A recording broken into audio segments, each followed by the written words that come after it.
Buenas tardes, compañeros. A nosotros correspondió el tema de perfusión cerebral. Mi grupo está conformado por Juan David Machuca, Javier Muriel y quien les habla, Sonia Burgos. Antes de empezar a hablar qué es perfusión cerebral, vamos a hablar un poco de la anatomía del cerebro, la cual pues va a estar compuesta por 4 lóbulos. En el lóbulo frontal, este va a ser el encargado de los procesos cognitivos complejos. En el lóbulo parietal, ese va a ser encargado de la asociación visual y auditiva semitensorial, pues la cual él guía el comportamiento de estas. En el lóbulo occipital, entonces se recibe la entrada de imágenes desde la retina del ojo, donde interpreta color y varios aspectos importantes. Y por último, pues tenemos el lóbulo temporal, la cual pues alberga la corteza de audición del cerebro, lenguaje auditivo y la sistemas de comprensión del habla. En este pues también nos va a ayudar al reconocimiento visual de las imágenes.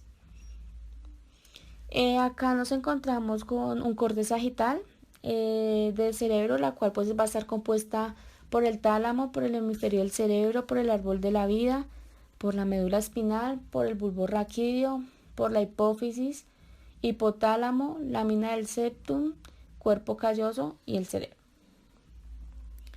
En la anatomía vascular pues vamos a encontrar el polígono de Willis, la cual pues vamos a empezar por la arteria vertebral, el cual nos va a formar la arteria cerebelosa anteroinferior, de ahí forma la arteria basilar y de ahí sale una rama que va a ser la arteria laberíntica. Estas ramitas son las póntida. Entonces, de la arteria cerebelosa anterior forma la arteria cerebral posterior y la arteria comunicante posterior nos forma la arteria cerebral media. De ahí sale la cerebral anterior y la comunicante anterior. De la arteria cerebral media nos va a salir la arteria carótida interna y la oftálmica. Entonces iniciamos que es la perfusión cerebral. Entonces pues es un estudio el cual pues permite determinar la cantidad de sangre que irriga a todo el cerebro. En este pues vamos a utilizar un medio de contraste el cual atraviesa por un lecho vascular y tisular. Utilizando este medio de contraste pues nos permite evaluar el flujo sanguíneo cerebral y la irrigación cerebral. Este estudio pues nos va a ayudar a la detención temprana de infarto o a la evaluación de tumores. Este pues solo se realiza con una orden médica concreta. Va a utilizar una mínima radiación, o sea, se va a usar la poca radiación posible que sea, y se va a evaluar el grado de angiogénesis tumoral, que va a ser el accidente del cerebro vascular y la isquemia cerebral. Este estudio va relacionado linealmente entre las densidades radiológicas en unidades Hounsfield y también va caracterizado con la resolución espacial y temporal, lo cual lo realizaremos en equipo multidetector. Bueno, un dato importante para tener en cuenta es sobre el desarrollo del cerebro a medida que nacemos. Entonces, el cerebro al nacer pesa aproximadamente 350 gramos, al año de vida va a pesar 700 gramos, a los 2 años 900 gramos y dependiendo la talla del individuo. Y pues en adultez va a pesar entre 1300 y 1500 gramos. ¿En qué está basada la técnica? Entonces pues la técnica va a estar basada en tiempo de tránsito medio, que va a ser TTM, que este pues va a ser la diferencia de tiempo entre la entrada de la sangre arterial y la salida venosa. Bueno, ahorita más adelante voy a explicar de esto. Entonces, otra técnica que se va a utilizar va a ser el CVV, que va a ser el volumen total de sangre que fluye, y el volumen sanguíneo. De acuerdo a la gráfica, pues esas tres técnicas va a tener un promedio de valores donde deben de permanecer. Entonces, como les venía diciendo, el CVV se va a definir como el volumen total de sangre que fluye en el volumen dado en el cerebro, con unidades de milímetros de sangre por 100 gramos de tejido cerebral.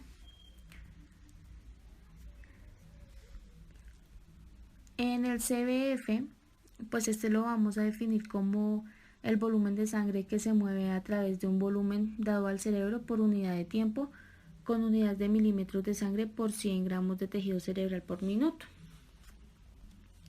Y pues por último está el MTT, que se define como el tiempo de tránsito promedio de la sangre a través de una región cerebral determinada. Medida en segundos núcleo, generalmente se define operacionalmente como el volumen de la lesión CBV y penumbra como el volumen de la lesión MTT o CBF. Dentro de los parámetros que les venía diciendo, entonces van a ser los siguientes, que va a ser en el tiempo de tránsito medio, que es el TTM. Este pues va a ser el más precoz, que va a ir de 5 a 6 segundos. En el volumen sanguíneo, el parámetro normal va a ser de 4 a 6 milímetros sobre 100. Y en el flujo sanguíneo, el parámetro normal va a ser siempre de 50 a 60 milímetros sobre minutos por sobre 100 gramos, perdón. Seguimos con el ictus stroke. Pues esta es una patología la cual pues es la pérdida repentina de la función cerebral causada por la interrupción del flujo sanguíneo en el cerebro. Existen 3 técnicas, que va a ser el TC cerebro sin contraste, el PTC y el angio-TC cerebral. Bueno, hay entonces dos tipos del stroke, ¿sí? Que va a ser el isquémico y el hemorrágico. En el isquémico, pues van a haber 3 tipos de isquemia, que va a ser la isquemia cerebral parcial, la isquemia transitoria y la isquemia permanente.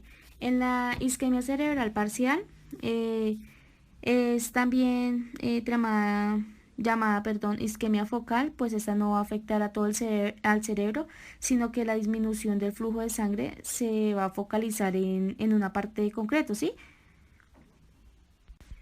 En la isquemia transitoria, esta se trata de una isquemia variable, es decir, que puede resultar reversible y volver pues al estado normal.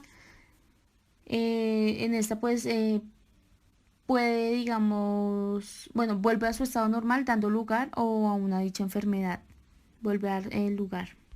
En la isquemia permanente se trata de una isquemia crónica y permanente en el tiempo, por lo tanto en este caso pues la enfermedad no va a ser irreversible. Entonces iniciamos con el protocolo, la cual pues en TC vamos a evaluar lo que va a ser la cobertura, duración del examen, el tiempo de rotación, kilovoltaje, el MAS, el grosor de corte y el incremento y el tiempo de exposición total. Entonces pues en canales axial, en modo cine y en modo volumen, pues se van a evaluar de la siguiente manera.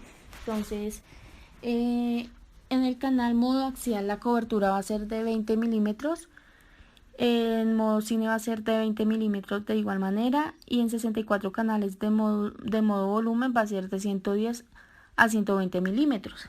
La duración del examen va a ser de 44 segundos en modo axial, en modo cine va a ser de 45 segundos y de igual en 64 de modo volumen.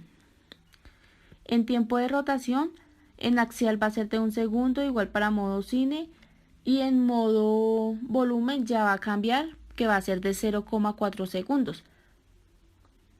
El kilovoltaje en modo axial entonces va a ser de 80, para modo cine de 80 y para modo volumen 80 va a ser el mismo kilovoltaje. El MAS va a ser igual para el modo axial y modo cine, que va a ser de 150, excepción para el modo volumen, que le vamos a subir un poco más, que va a ser a 200. En el grosor de corte, pues en el modo axial va a ser de 5 milímetros y también para el modo cine y modo volumen. Va a permanecer. El incremento en modo axial y modo cine pues no va a ser de 0, y en modo volumen pues va a ser de 10 milímetros. En el tiempo de exposición total, entonces en modo axial va a ser de 22 segundos, en el modo cine 45 segundos y en modo volumen va a ser de 47 segundos. Bueno, entonces con contraste iodado, el retraso y la cantidad de flujo, entonces en el retraso va a ser 5 segundos, en la cantidad va a ser de 40 a 50 milímetros, seguido de 25 milímetros del suero de solución salina. El flujo va a ser de 4 milímetros sobre segundos. Y pues el catéter que se va a utilizar va a ser de 18 a 20 gramos. Seguimos con los factores de riesgo, pues la cual va a ser en diabetes,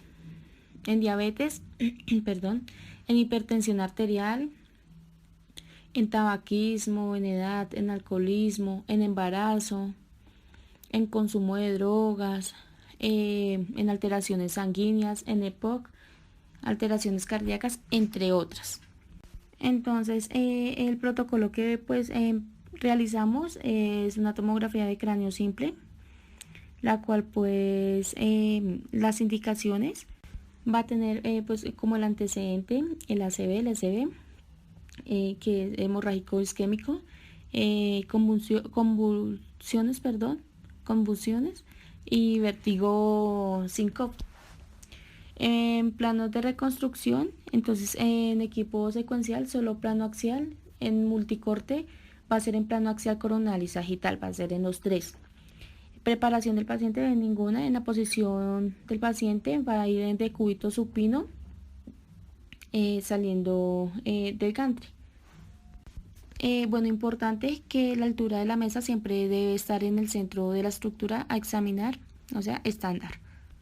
En el nivel de corte, entonces este va desde base de cráneo hasta el vértex, sentido caudocraneal o epodálico acefálico, ¿sí? Y va a la línea orbitomeatal. En la angulación del gantry, entonces en equipo secuencial paralelo a la base del cráneo y techo de las órbitas. En equipo multicorte va paralelo al paladar duro. En la técnica del examen, el equipo secuencial va de corte a corte, en equipo multicorte volumétrico, ¿sí?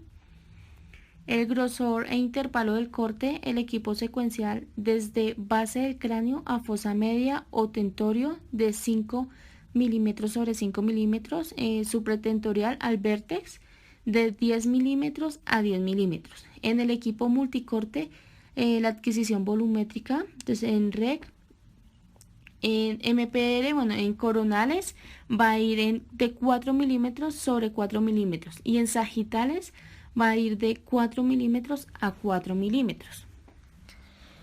La técnica de exposición que se va a realizar, entonces va a ser de 120 kilovoltios a 100 o 300 MA.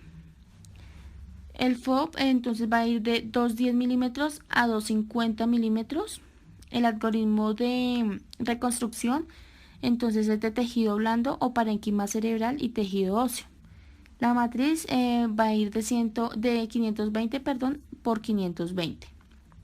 La apnea respiratoria va a ser normal. El uso medio de contraste no va a ser, ya que pues es un cráneo simple. Ancho y nivel de ventana, entonces va a ser infratentoriales en ventana de 80 L40, en supratentoriales va a ir de ventana 80, sí.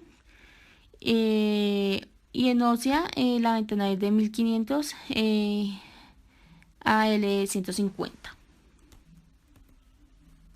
Y pues ahí visualizamos unas imágenes de los cortes en coronal y en axiales.